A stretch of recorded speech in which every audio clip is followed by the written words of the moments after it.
Hey, welcome back to the channel. It's your man Prime Time, and you already know you on PrimeTime Talk TV. And yeah, I'm back at you with another good video, and you already know the routine. Once you enter my house, wipe your feet off, hit the like button, hit the subscribe button, and smash the bell icon so you can be notified the next time I drop these next latest and greatest videos like these. For Prime Time.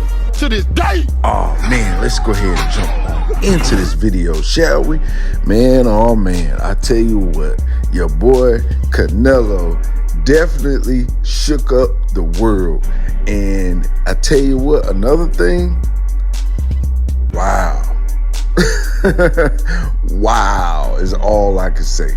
You know, that's the second fighter out of Derek James' camp that had a fight.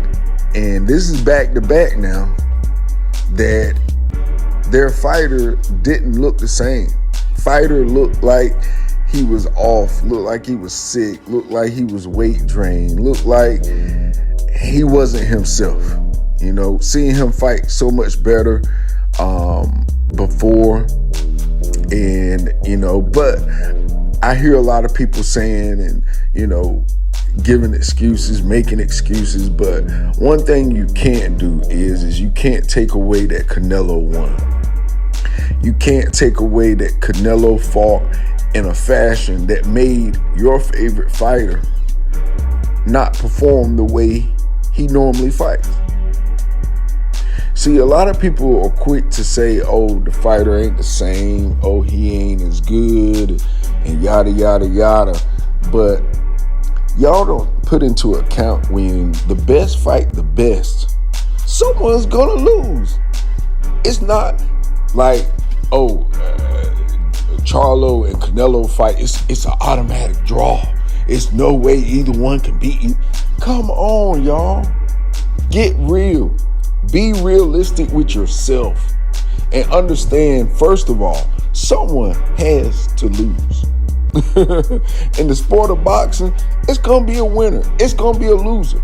And the crazy thing about with boxing, you got a chance to knock somebody out.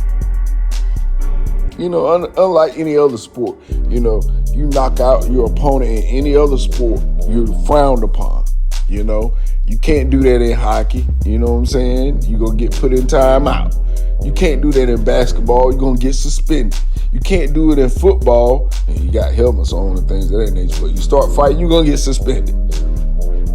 But in boxing, you have the right to knock someone block off.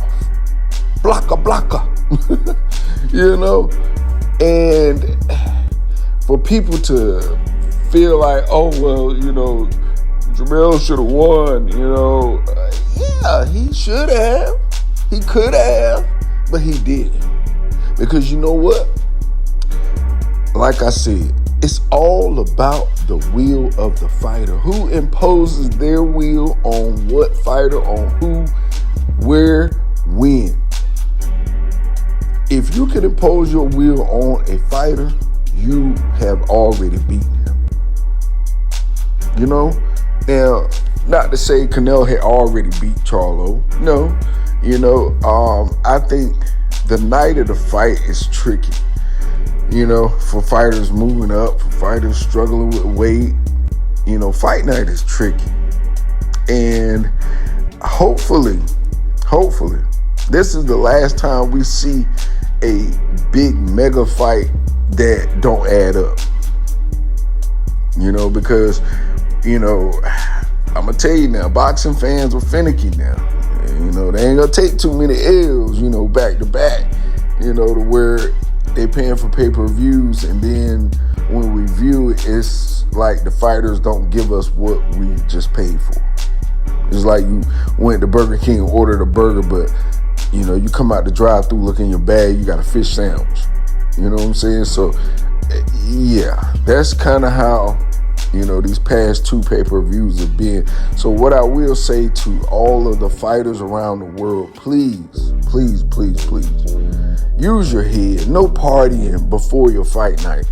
No drinking and all this crazy stuff before fight night. Take yourself somewhere relaxed. Listen to some meditation sounds. Do some meditating, do some stretching, do some yoga. But don't go out and party the night before you fight. You know? It's crazy. It's like these guys just don't take it serious, man. Then fight night, they're ready to cry. No, you know why you lost. You know what you didn't do. And another thing, don't leave all your best fights in sparring. You know, I'm kind of tired of seeing all these sparring videos. Oh, he looks incredible. Oh, he's fantastic. Oh, look at his hand speed. Oh, he's gonna destroy this guy. And then get in the ring and it's like, who is this? He fighting like a third grader. He fighting like this is his first fight ever. You know, and fans are getting tired of that, you know. I'm not saying that, hey, you know, anything significant is going on or whatever, but I'm just saying, like, hey, you know, guys, really take this stuff serious the night before the fight. I know you got paid, you know, buku money, you got millions, you know, hey, that's a good thing. But now go out and fight like you got paid millions. That's my question. Why won't these fighters fight like they're getting paid right? You know, fight like you getting paid life-changing money, generational curse-breaking money. You know, fight like that. But don't just give us some old, you know, hand-me-down, throw-to-you type fight. We are so tired of that. We're so overblown of that. You know? And also, they was talking about who is Canelo gonna fight next. Yeah, Canelo said he don't care. He said he ready to fight. He don't care. He said bring David Benavidez, you know, bring the other Charlo, bring Crawford. It don't matter. Or Bivol. You know, and I told y'all in my last video that, you know, Canelo had recently, you know, talked about him getting surgery, you know, and getting his hand fixed. And that's why he now can throw a full punch at 100%. So, hey, it makes a world of a difference. It makes a world of a difference. It really do. Now, far as with what happened with Charlo and Canelo versus Crawford, I mean, it would be an awesome fight. But the question is, can Crawford take that kind of power for real? I know what Crawford can do. You know, he's the best switch hitter in the game. He'll probably switch up stances on Canelo, but if Canelo got that high guard like he had against Charlo and he blocked majority of Crawford's shots, Crawford is going to have to be able to take his shot. And that's the question we don't know. You know, of course, I'm going to ride with, I don't know just yet. I got to watch some more before I give y'all my final answer on who I'm going with, Canelo or Crawford. But I tell you this, Canelo beats everybody else. For real, for real. I would like to think David Benavidez beats Canelo, but with Canelo experience and seeing what he just did to Charlo, slowed the fight down, made the fight a ugly, slow-paced fight, and he dug into that man's body like nobody else could. You know, it changed the whole fight. It took his legs from him, it took his wind from him, and it took his thinking from him. And that's why I told y'all, you know what I'm saying? You know, kill the body, the head will follow. Straight up. And that's what Canelo did. He brought out the old school boxing. You know, he brought out that real old school boxing. And I gotta commend Eddie Reynoso. Eddie Reynoso matched up against Derrick James, beat Derrick James. You know? Derrick James is down, you know what I'm saying, 2 fights in a row now. You know? He lost to Bo Mack, you know, and Bud Crawford.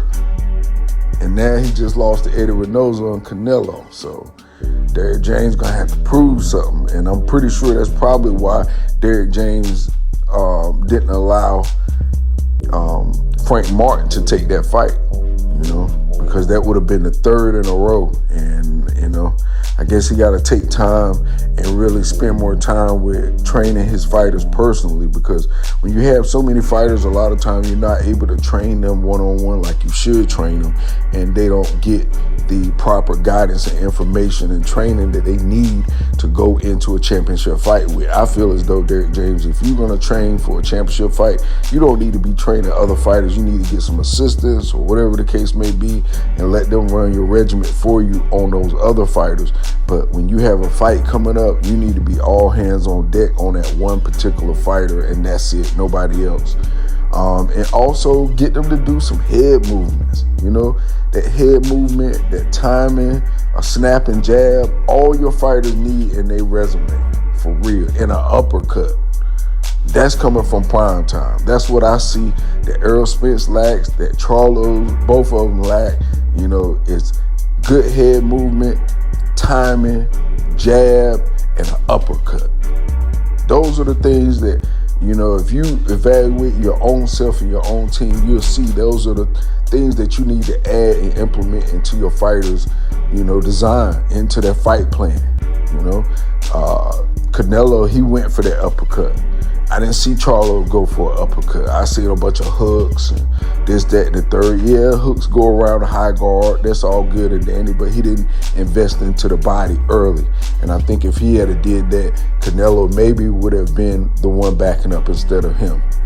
So anyway, with that being said, that's all I got for this video. You already know the routine. When you leave my house, hit that like button, hit the subscribe button, smash the bell icon so you can be notified the next time I drop these next latest and greatest videos here on Primetime Talk TV. And I'm on social media everywhere. Definitely go to the website, PrimeTimeTalkTV.com, and copy some merch. All right, y'all. Peace, love. I'm out till next time. It's Prime Time.